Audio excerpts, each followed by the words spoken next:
جے نگر مدرسے سے کسی آدمی کو اگر نیل بگان جانا ہے تو مدرسے کے باہر نکل کر اگر وہ نیل بگان والے پچھم کی طرف کے راستے پر چلے گا تو پہلے نیت کیا مجھے نیل بگان جانا ہے، یہی اس کی غرض ہے۔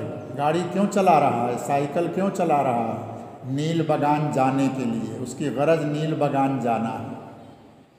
لیکن بجائے وہ پورب کی طرف جانے، پچھم کی طرف جانے کے پورب کی طرف چل دیا موڑا جار کے راستے پر، تو نیت تو اس کی ہے کہ مجھے نیل بگان جانا، مگر راستہ چونکہ غلط ہو گیا اس لیے وہ جتنا آگے بڑھے گا اتنا نیل بگان سے دور ہوتا چلا جائے گا۔ اور اگر وہ پچھم کی طرف جاتا ہے مدرسے سے تو آہستہ آہستہ اپنے نیل بگان مقصد میں پہنچ جائے گا، تو اس کو غایت بھی مل جائے گی۔ تو محنت کر کے آدمی جو کام کرتا ہے، ایک لیبر رکھا کام کرنے کے لیے، مزدور نے نیت کیا کہ آج میں دن بھر مزدوری کروں گا تو شام کو مجھے 300 روپے ملیں گے۔ یہ 300 روپے کا اس کا ارادہ کرنا، یہ اس کی غرض ہے۔ اب شام کو تک کام کرنے کے بعد اگر وہ 300 روپے اس کو مل جاتے ہیں تو کہا جائے گا کہ غرض بھی پائی گئی، غایت بھی پائی گئی۔ اور اگر کوئی مالک ظالم ہے، اس نے دن بھر کام کروایا اور شام کو اس کی مزدوری 300 روپے نہیں دیا تو غرض تو تھی اس کی لیکن غایت مرتب نہیں ہوئی۔ تو کبھی غرض اور غایت دونوں پائی جاتی ہے، اور کبھی ایسا ہوگا کہ صرف غرض تو پائی گئی مگر غایت نہیں پائی جاتی ہے۔ تو نتیجہ کا مل جانا یہ غایت ہے، اور نتیجے کا تصور کر کے اس کا خیال کر کے کوئی کام کرنا یہ غرض کہلاتا ہے۔ اب علم حدیث پڑھنے کے لیے بیٹھے ہم لوگ، تو علم حدیث کی غرض کیا ہے؟ علم حدیث کی غرض وہ نتیجہ، وہ ثمرہ ہے جو علم حدیث کے پڑھنے پر ملے گا۔ اگر وہ ثمرہ مل گیا تو علم حدیث کی غرض اور غایت دونوں پائی گئی، اور اگر ثمرہ نہیں ملا تو غرض تو پائی گئی لیکن غایت کا ترتب نہیں ہوا اس پر۔ اب علم حدیث کی خاص غرض کیا؟ اس میں علماء کے مختلف اختلافات ہیں، مختلف رائے ہیں۔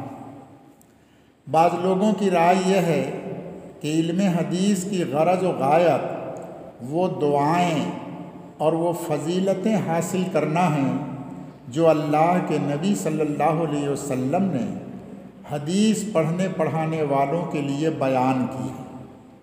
حدیث کی کتابوں میں حدیث کا شغل رکھنے والے، حدیث سے شغف رکھنے والے، حدیث پڑھنے پڑھانے والوں کے لیے بہت سی دعائیں آئی ہیں۔ ہم علم حدیث اس لیے پڑھتے ہیں کہ حضور پاک صلی اللہ علیہ وسلم کی یہ دعا ہم کو مل جائے۔ ان دعاؤں اور فضیلتوں کو حاصل کرنے کے لیے، ان فضیلتوں کو، ان دعاؤں کو حاصل کرنا ہے جو اللہ کے نبی صلی اللہ علیہ وسلم نے حدیث پڑھنے پڑھانے والوں کے حق میں بیان کی ہے۔ ہم اسی لیے حدیث پڑھتے ہیں کہ حضور کی وہ دعا ہم کو لگ جائے، وہ فضیلت ہمیں مل جائے، ہم اسی لیے حدیث پڑھتے ہیں۔ وہ دعا کیا ہے؟ ایک دو تین روایت میں بتلاؤں گا، باقی کتاب العلم میں وہ روایتیں آئیں گی۔ اسی طریقے سے مشکات میں کتاب العلم میں بھی ان دعاؤں کو پڑھا ہوگا، دوسری کتابوں میں آئندہ چل کر کے وہ احادیث سب آئے گی۔ تھوڑا سا سمجھنے کے لیے میں کچھ دعاؤں کو یہاں پر بتلا دیتا ہوں۔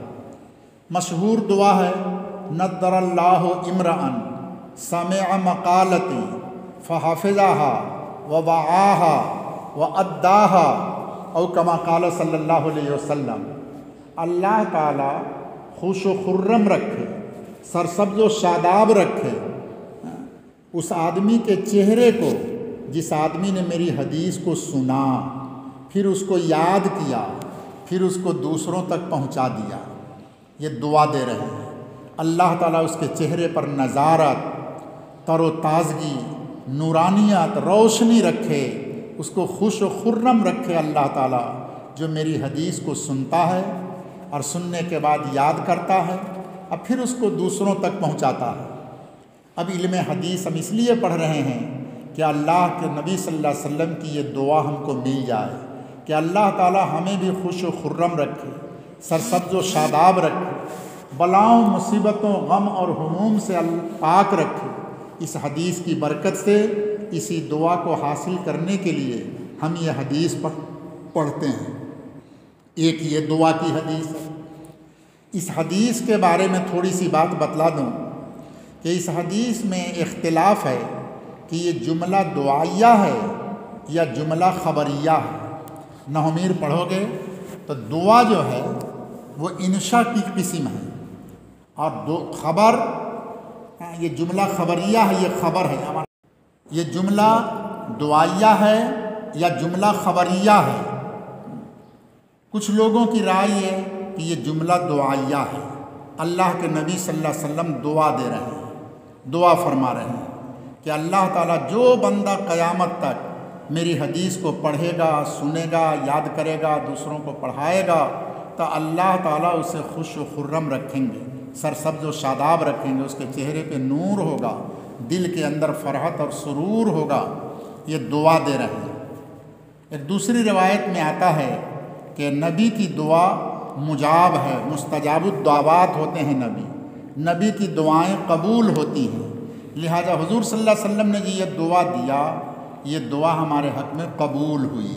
ہم اس نیت سے حدیث پڑھتے ہیں اخلاص کے ساتھ کہ اللہ کے نبی صلی اللہ علیہ وسلم کی یہ دعا ہمارے حق میں قبول ہو جائے۔ دوسری جماعت کی رائے یہ ہے کہ یہ جملہ دعائیہ نہیں بلکہ یہ جملہ خبریہ ہے۔ جملہ خبریہ کے اندر پہلے ایک واقعہ ہو جاتا ہے اور پھر کوئی آ کر کے اس کی اطلاع اور خبر دیتا ہے۔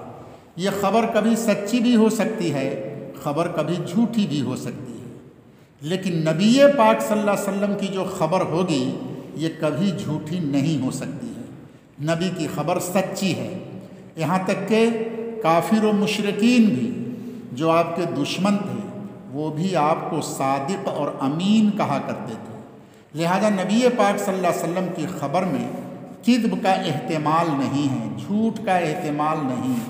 آپ جو بات بھی فرمائیں گے 100% صحیح ہے۔ ہمارے آنکھ سے دیکھا ہوا غلط ہو سکتا ہے، یہ ہمارا ایمان ہے، لیکن نبی صلی اللہ علیہ وسلم کا فرمایا ہوا کبھی غلط نہیں ہو سکتا ہے، وہ 100% سچا ہے۔ اب نبی صلی اللہ علیہ وسلم جب یہ خبر دے رہے ہیں کہ جو حدیث کا شغف رکھے گا، حدیث پڑھے گا، پڑھائے گا، تو اللہ تعالیٰ اس کو خوش و خرم رکھیں گے، سرسبز و شاداب رکھیں گے، دلوں میں اطمینان ہوگا۔ اس پر ایک اعتراض ہوگا اگر اس کو جملہ خبریہ مانا جائے۔ وہ اعتراض کیا ہے؟ اعتراض یہ ہے کہ ہم دنیا میں تجربہ کر کے دیکھتے ہیں کہ بہت سے علماء، بہت سے محدثین جو حدیث پڑھاتے ہیں، بہت سے طالب علم جو حدیث پڑھتے ہیں، لیکن وہ بیمار ہیں، وہ پریشان ہیں، وہ تنگی میں ہیں، ان کا دل مرجھایا ہوا، چہرے کے اوپر پژمردگی پائی جاتی ہے، پھر حضور صلی اللہ علیہ وسلم کی یہ خبر کیسے صحیح؟ تجربے میں دیکھتے ہیں بہت سے لوگ پریشان ہیں، بلکہ اکثر محدثین تو بیمار ہی رہتے ہیں اور پریشانی میں رہتے ہیں، مالی پریشانی، جسمانی پریشانی، صحت کی پریشانی، قسم قسم کی پریشانیوں میں رہتے ہیں۔ تو حضور صلی اللہ علیہ وسلم کی حدیث تو نعوذ باللہ جھوٹی ہو گئی۔ آپ فرماتے ہیں کہ نہیں، وہ خوش و خرم رہے گا، سرسبز و شاداب رہے گا۔ اس کا جواب یہ ہے کہ اس کی دو صورتیں ہیں۔ جو لوگ واقعتاً حدیث پڑھانے کے بعد بھی بے چین، پریشان، پژمردہ رہتے ہیں، تو یا تو ان کے نیت میں کھوٹ ہے، وہ حدیث کو ایک دنیا کی روزگار، ایک نوکری، ایک چاکری، ایک ڈیوٹی سمجھ کے پڑھاتے ہیں، دنیا کے لیے پڑھاتے ہیں، اپنے اخلاص میں ان کے کمی ہے، اس کمی کی وجہ سے حدیث کی برکت جو ان پر ظاہر ہونی چاہیے وہ نہیں ظاہر ہو پا رہی ہے۔ ہر چیز کی ایک اثر ہے، اس کی ایک تاثیر ہے، لیکن تاثیر کے ظاہر ہونے کے لیے ارتفاع موانع ضروری ہے، وہاں پر کوئی رکاوٹ نہ ہو، کوئی چیز مانے نہ ہو۔ اگر رکاوٹ اور مانے ہوگی تو اس کا اثر ظاہر نہیں ہوگا۔ پانی کا کام ہے آگ کو بجھا دینا، لیکن ہم چولہا میں تمہاری مائیں لکڑی جلاتی ہیں، آگ جلاتی ہے، اور دیگچی میں اوپر پانی چڑھا ہوا ہوتا ہے، وہ پانی آگ کو نہیں بجھا رہا ہے۔ کیوں؟ اس لیے کہ آگ اور پانی کے بیچ میں وہ دیگچی حائل ہو گیا، رکاوٹ ہو گیا۔ اگر وہ دیگچی نہیں ہوتی اور سیدھا پانی ہوتا تو وہ آگ کو بجھا دیتا۔ تو کسی چیز کے اثر کو ظاہر کرنے کے لیے ضروری ہے کہ وہاں پر کوئی رکاوٹ نہ ہو۔ ہمارے اندر اخلاص کی کمی، للہیت کی کمی، ہماری کمزوری، جس کی وجہ سے یہ حدیث کی برکات ہمارے اوپر ظاہر نہیں ہوتی، اس لیے ہمیں اپنے ان کمیوں کو دور کرنا چاہیے۔ تو دیکھو گے کہ انشاءاللہ اس کے آثار ظاہر ہوں گے۔ دوسرا جواب کہ جو واقعتاً اللہ والے ہیں اور واقعتاً اخلاص کے ساتھ پڑھاتے ہیں، وہ لوگ بھی پریشان حال ہوتے ہیں، لیکن یہ ظاہر میں دیکھنے والوں کے لیے پریشانی ہے۔ حضرت شیخ الحدیث مولانا زکریا صاحب مہاجر مدنی رحمۃ اللہ علیہ نے فرمایا کہ محدثین جن کو ظاہر بین ظاہر میں دیکھنے والے لوگ پریشان بے چین دیکھتے ہیں، تو حضرت شیخ رحمۃ اللہ علیہ نے فرمایا کہ ظاہر میں دیکھنے میں بہت سے محدثین پریشان آئیں گے، لیکن ان کے قلب کی کیفیت دوسری ہوتی ہے۔ ان کو اسی میں مزہ آتا ہے، ان کو غریبی میں مزہ آتا ہے، محتاجگی میں مزہ آتا ہے۔ اوپر سے دیکھنے والے لوگ ان کو غریب، محتاج، پریشان سمجھتے ہیں، مگر اندر سے ان کا دل خوش ہوتا ہے، اس پر راضی رہتے ہیں۔ اگر یہ غریبی اور محتاجگی اور پریشانی آدمی کے پریشانی کی اور مصیبت کا باعث ہوتا تو اللہ کے نبی صلی اللہ علیہ وسلم کیوں دعا فرماتے ہیں؟ اللہم احیینی مسکینا وامیتنی مسکینا واحشرنی فی زمرۃ المساکین۔ اللہ ہمیں مسکین رکھ، زندہ رکھ، اور موت دے تو مسکینوں کے ساتھ، قیامت کے دن اللہ زندہ کر تو مسکینوں کے ساتھ۔ معلوم ہوا کہ اس مسکینی کے اندر ایک لذت ہے، ایک مزہ ہے۔ ظاہر میں دیکھنے والوں کو پریشانی نظر آتی، لیکن ان کے دل کو فرحت اور سرور اور خوشی محسوس ہوتی ہے، جو حقیقتاً اخلاص والے لوگ ہوتے ہیں۔ بہت سے اکابرین کے واقعات حضرت نظام الدین اولیاء رحمۃ اللہ علیہ ان کے بارے میں مشہور ہے۔ جس دن گھر میں کھانا نہیں ہوتا تھا تو ان کی والدہ کہتی تھی کہ بابا آج ہم لوگ اللہ کے مہمان ہیں، آج ہم لوگ اللہ کے مہمان ہیں۔ یہ جملہ سن کر کے سب خوشی میں بچے اچھل جاتے کہ آج ہم اللہ کے مہمان ہیں۔ جب فتوحات کا دور شروع ہوا اور ان کے پاس مال وغیرہ آنے لگے تو ایک دن اپنی اماں سے کہا کہ اماں، اللہ تعالیٰ ناراض ہو گئے کیا؟ ہم لوگوں کی دعوت نہیں کرتے ہیں، اللہ کے ڈیلی کھا رہے ہیں، جس دن نہ کھائیں گے اس دن اللہ کے مہمان ہوں گے، تو شاید اللہ تعالیٰ ناراض ہو گئے۔ میرے پیارے بچوں، یہ ان کو بھوک میں اور محتاجگی میں جو لذت اور مزہ ملتا تھا، دنیا والے لوگوں کو اس کا پتہ نہیں چلتا، ظاہر میں دیکھنے والے کو۔ ایک صحابی رضی اللہ تعالیٰ عنہ بیمار ہوئے، بہت بیمار۔ اس کے بعد میں جب صحت ہو گئی تو کسی نے پوچھا کہ آپ کو بیماری اچھی لگتی تھی یا آپ کو یہ تندرستی اچھی لگتی ہے؟ جواب دیتے وہ بیماری اچھی تھی، اس میں روزانہ اللہ کے فرشتے آ کر مجھے اللہ کا سلام پہنچاتے تھے، اللہ تعالیٰ اپنا سلام خویت رہا اور آپ کی خبر پوچھ رہے ہیں آپ کیسے ہیں۔ صبح میں جب فرشتہ پوچھتا، سلام پہنچاتا تو پورا دن اس خوشی میں مست رہتا تھا اور میری بیماری کا کچھ احساس نہیں ہوتا۔ شام کو جب وہ فرشتہ آ کے پھر اللہ کا سلام پہنچاتا اور مجھ سے پوچھتا تو میں پوری رات اس خوشی میں مست رہتا تھا، مجھے کوئی بیماری کا احساس نہیں۔ تو میرے پیارے بچوں، جو اخلاص کے ساتھ علم حدیث کی خدمت میں لگیں گے، ظاہر میں دیکھنے میں ان کو تم لوگوں کو کوئی پریشانی نظر آئے گی، مگر اندر سے وہ خوش و خرم نظر آئے گی۔ اور اسی طرح سے چاہے آدمی کالا ہو، رنگ کیسا ہی ہو، لیکن اخلاص کے ساتھ جب حدیث کے شغل میں لگے گا تو اس کے چہرے پر ایک چمک ہوگی، ایک نورانیت ہوگی، نورانی چہرہ ہوگا۔ باسکنڈی کے حضرت رحمۃ اللہ علیہ کو تم لوگوں نے نہیں دیکھا، جے نگر کے محدث صاحب رحمۃ اللہ علیہ کو تم لوگوں نے نہیں دیکھا۔ اس پریشانی اور بڑھاپے کے عالم میں ایسا معلوم ہوتا تھا کہ ان حضرات کا چہرہ چاند کا ٹکڑا ہے۔ اس لیے یہ ظاہر والے لوگوں کو اعتراض ہوتا، جو حقیقت دیکھنے والے ہیں ان کو اس پر اعتراض نہیں، تو اللہ کے نبی صلی اللہ علیہ وسلم کی دعا ہوئی، نضر اللہ امرأن سمع مقالتی فحفظها ووعاها وأداها، او کما قال صلی اللہ علیہ وسلم، اللہ خوش و خرم رکھے، سرسبز و شاداب رکھے اس بندے کو جو میری حدیث کو سنتا ہے، اس کو یاد کرتا ہے، پھر دوسروں تک پہنچاتا ہے۔ تو اسی دعا کو حاصل کرنے کے لیے ہم لوگ علم حدیث پڑھتے اور پڑھاتے ہیں، یہ علم حدیث کی غرض۔ ایک دوسری روایت میں اور آیا، حضور ابو داؤد شریف میں پڑھو گے، ابو داؤد کی روایت ہے، اللہ کے نبی صلی اللہ علیہ وسلم نے فرمایا، اللہم ارحم خلفائی، قیل ومن خلفاؤک یا رسول اللہ، قال الذین یروون احادیثی۔ حضور پاک صلی اللہ علیہ وسلم نے اللہ سے دعا کیا، ہے اللہ میرے خلفاء پر رحم فرمائیے، میرے خلیفہ لوگوں پر رحم فرمائیے۔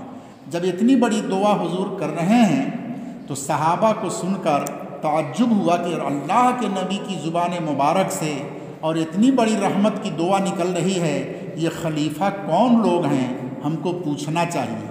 چنانچہ صحابہ نے پوچھا، یا رسول اللہ آپ کے خلیفہ کون لوگ ہیں؟ تو آپ نے فرمایا، الذین یروون احادیثی، میرے خلیفہ وہ لوگ ہیں جو میرے حدیث کی روایت کرتے ہیں، جو میرے حدیث کو بیان کرتے ہیں۔ میرے پیارے بچوں، جب آپ حدیث پڑھو گے تو استاد بھی پڑھے گا، آپ بھی پڑھیں گے، یہ سب روایت کرنے والے ہو گئے۔ اس حدیث کے اندر دو دعائیں ہیں۔ نمبر ایک دعا تو رحمت کی ہے، اللہم ارحم خلفائی، اللہ کے نبی صلی اللہ علیہ وسلم رحمت کی دعا کر رہے ہیں حدیث پڑھنے پڑھانے والوں کے لیے، اور اللہ کے نبی کی دعا قبول ہوتی ہے، لہٰذا ہم سب کے اوپر اللہ کی رحمت نازل ہوگی۔ نمبر دو فضیلت یہ کہ حدیث پڑھنے پڑھانے والے کو اللہ کے نبی صلی اللہ علیہ وسلم اپنا خلیفہ بتا رہے ہیں، اللہم ارحم خلفائی، یہ حدیث پڑھنے پڑھانے والے لوگ ہمارے خلیفہ ہیں۔ آج دنیا میں کوئی پیر صاحب اپنے مرید کو ایک خلافت دے دے تو اس کی کتنی شہرت ہوتی ہے، کتنی عزت ہوتی ہے، جبکہ ایک معمولی پیر اس کے خلافت میں جب اتنی فرحت خوشی اور عزت ہوتی تو سرکار دو جہاں صلی اللہ علیہ وسلم، احمد مصطفیٰ محمد مصطفیٰ صلی اللہ علیہ وسلم اپنی خلافت جن کو دے، اس سے بڑھ کر خلافت کیا ہو سکتی ہے، اور اس سے بڑھ کر خوشی کی چیز کیا ہو سکتی ہے۔ اس لیے اس حدیث میں دوسری فضیلت جو ہے کہ ہم حدیث پڑھنے پڑھانے والے سب کے سب اللہ کے نبی صلی اللہ علیہ وسلم کے خلیفہ ہیں۔ تو ایک رحمت کی دعا ملی اور ایک خلافت کی خوشخبری مل رہی ہے۔ ان دونوں فضیلتوں کو حاصل کرنے کے لیے ہم علم حدیث پڑھتے ہیں کہ اللہ کی رحمت ہمارے اوپر نازل ہو اور اللہ کے نبی صلی اللہ علیہ وسلم کے خلفاء کے لسٹ میں ہمارا نام لکھا جائے، اس غرض سے ہم علم حدیث پڑھتے ہیں۔ تیسری ایک حدیث اور ہے، اس میں ہے حضور پاک صلی اللہ علیہ وسلم نے فرمایا، اقربکم الی یوم القیامہ اکثرکم علی صلاۃ، او کما قال صلی اللہ علیہ وسلم، اے میری امت کے لوگوں، قیامت کے دن میرے سب سے نزدیک، میرے نکٹ، میرے قریب تم میں سے وہ شخص ہوگا جو کثرت سے میرے اوپر درود شریف پڑھتا ہے۔ جو بندہ کثرت سے اللہ کے نبی صلی اللہ علیہ وسلم پر درود شریف پڑھے گا تو قیامت کے دن اس بندے کو اللہ کے نبی کا سب سے زیادہ قرب ملے گا، نزدیکی ملے گی۔ آج دنیا میں کوئی منسٹر آ جائے تو جو آدمی اس کے قریب بیٹھتا ہے لوگ اس کو عزت کی نظر سے دیکھتے ہیں کہ منسٹر کی نظر میں، اور سارے لوگوں کے درمیان اس آدمی کا مقام سب سے اونچا ہے، جبھی تو منسٹر صاحب نے ان کو اپنے قریب بیٹھایا ہے۔ تو سب منسٹروں کے منسٹر محبوب رب العالمین صلی اللہ علیہ وسلم، قیامت کا محشر کا میدان ہوگا اور اس دن درود کثرت سے پڑھنے والے کو اپنے نزدیک بیٹھائیں گے، اس سے بڑھ کر فضیلت کیا ہو سکتی ہے۔ اب علماء نے بتلایا کہ سب سے زیادہ کثرت سے درود پڑھنے والے کون لوگ ہیں؟ وہ لوگ جو علم حدیث پڑھتے ہیں اور پڑھاتے ہیں۔ اس لیے کہ جب حدیث کا پورا سال آپ کا ہوگا، ہر حدیث کے اندر قال قال رسول اللہ صلی اللہ علیہ وسلم، قال قال رسول اللہ صلی اللہ علیہ وسلم، دنیا کے دوسرے لوگوں کا تو اور بھی کام، اور آپ کا کام تو صرف صلی اللہ علیہ وسلم صلی اللہ علیہ وسلم صلی اللہ علیہ وسلم، رات اور دن، صبح سے لے کر شام تک، پھر رات میں مطالعہ کرو تو صلی اللہ علیہ وسلم، پڑھو تو صلی اللہ علیہ وسلم، سنو تو صلی اللہ علیہ وسلم۔ اس لیے علماء نے بتلایا کہ سب سے زیادہ درود پڑھنے والے حدیث کے طلبا، حدیث پڑھنے پڑھانے والے جو لوگ ہیں وہ سب سے زیادہ درود پڑھنے والے ہوتے ہیں۔ جب سب سے زیادہ درود پڑھنے پڑھانے والے ہم لوگ ہوئے تو قیامت کے دن اللہ کے نبی صلی اللہ علیہ وسلم کے سب سے زیادہ نزدیک ہوں گے۔ اس دعا کو اور فضیلت کو حاصل کرنے کے لیے ہم لوگ علم حدیث پڑھتے ہیں، اور بھی احادیث ہے جو کتاب العلم میں آئے گی۔ آپ کے رغبت اور شوق کے لیے میں نے یہ 3 حدیثیں بیان کی۔ تو اب غرض کا خلاصہ کیا ہو گیا؟ علم حدیث پڑھنے پڑھانے کی غرض کیا ہے؟ وہ دعا، وہ فضیلت حاصل کرنا ہے جو اللہ کے نبی صلی اللہ علیہ وسلم نے حدیث پڑھنے پڑھانے والوں کے لیے بیان کیا ہے۔ محدث بننے کے لیے، کہیں نوکری کرنے کے لیے، سرٹیفکیٹ کے لیے، میرے پیارے بچوں نیت میں اخلاص رکھو، دنیا کی کوئی غرض نہیں۔ ہم ان دعاؤں اور فضیلتوں کو حاصل کرنے کے لیے علم حدیث پڑھتے ہیں۔ اللہ رب العزت ہماری نیتوں میں اخلاص پیدا کرے اور اس کے ساتھ ساتھ ہم لوگوں کو صحیح معنوں میں حدیث کے مصداق بنائے۔ یہ ایک غرض علماء نے بیان کیا۔ دوسری غرض علماء نے یہ بیان کیا، علم حدیث کی غرض یہ ہے کہ پورے دین اسلام کا دار و مدار علم حدیث کے اوپر ہے۔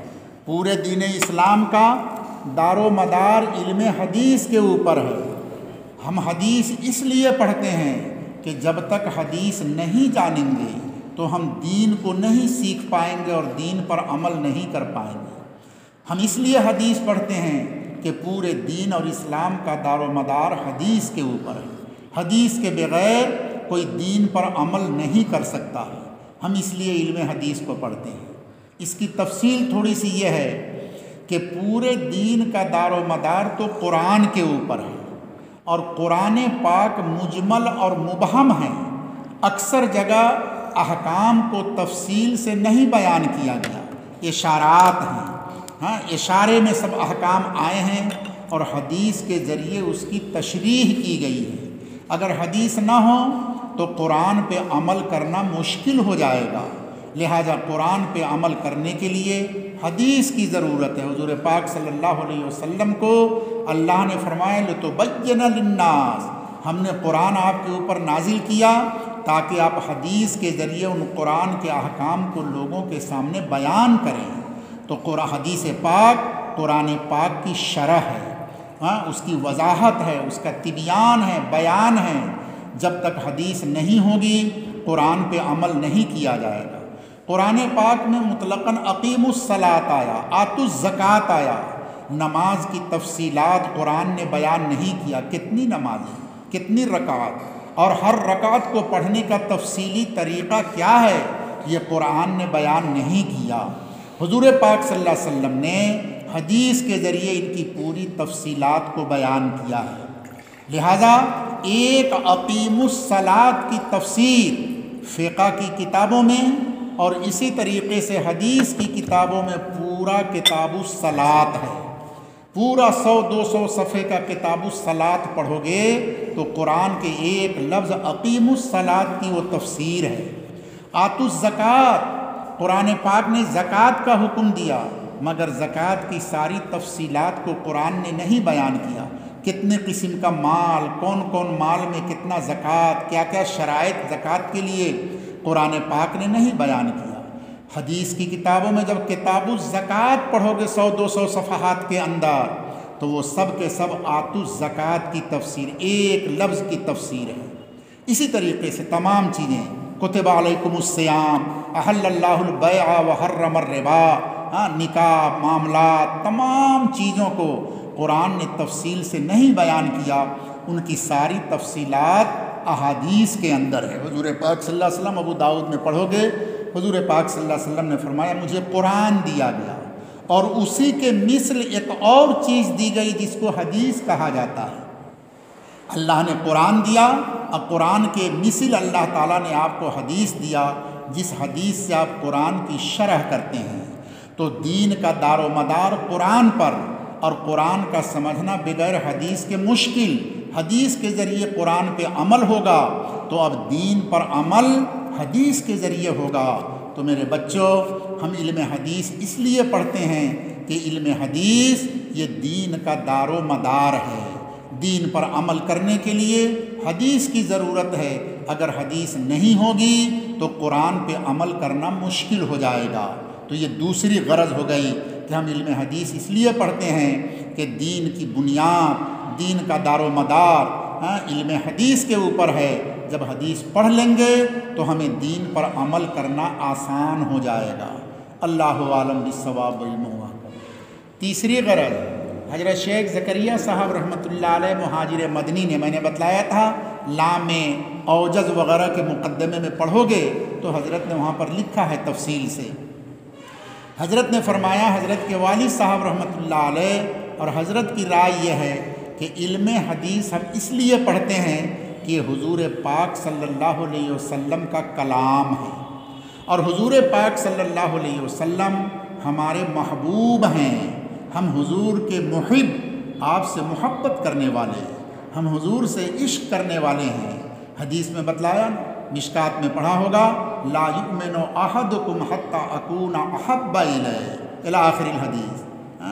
سب سے زیادہ ہمارے دل میں اللہ کے نبی صلی اللہ علیہ وسلم کی محبت ہونی چاہیے۔ تو ہم لوگ محبین رسول صلی اللہ علیہ وسلم ہیں، اللہ کے رسول سے ہم کو محبت ہے، ہم محبت کرنے والے ہیں۔ اور دنیا کا دستور یہ ہے کہ محبوب کے کلام کو پڑھنے میں آدمی کو لذت اور مزہ ملتا ہے۔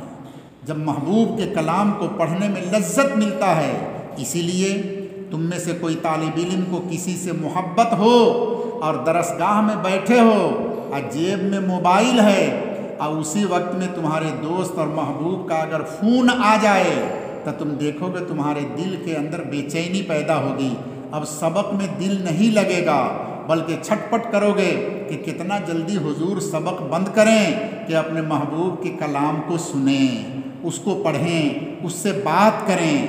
دنیا میں ایک گندے انسان سے جب کسی کو محبت ہوتی ہے تو اس کے کلام کو، اس کے خط کو پڑھنے میں، اس کی باتوں کو سننے میں جب لذت اور مزہ ملتا ہے تو سرکار دو جہاں صلی اللہ علیہ وسلم جو پاک ہیں، معصوم ہیں، جن سے ہمیں محبت ہے، تو آپ کے کلام کو سننے میں ہم کو کتنا لذت ملنا چاہیے، کتنا مزہ آنا چاہیے۔ اسی لیے ہم علم حدیث کو پڑھتے ہیں لذت کے لیے، مزہ کے لیے، کہ ہمارے محبوب صلی اللہ علیہ وسلم کا کلام ہے اور محبوب کے کلام میں ہم کو مزہ ملتا ہے، ہم کو لذت ملتا ہے۔ اس لذت کو حاصل کرنے کے لیے ہم علم حدیث کو پڑھتے ہیں۔ یہ تیسری غرض ہو گئی۔ تو غرض کا خلاصہ 3 باتیں آئی آپ کے سامنے۔ نمبر 1، ہم علم حدیث پڑھتے ہیں ان دعاؤں اور فضیلتوں کو حاصل کرنے کے لیے جو اللہ کے نبی صلی اللہ علیہ وسلم نے حدیث پڑھنے پڑھانے والوں کے لیے بیان کیا ہے، وہ دعا سب میں نے بتلا دیا۔ دوسری غرض کہ علم حدیث پڑھتے ہیں اس لیے کہ دین کا اور اسلام کا پورا دار و مدار علم حدیث کے اوپر ہے۔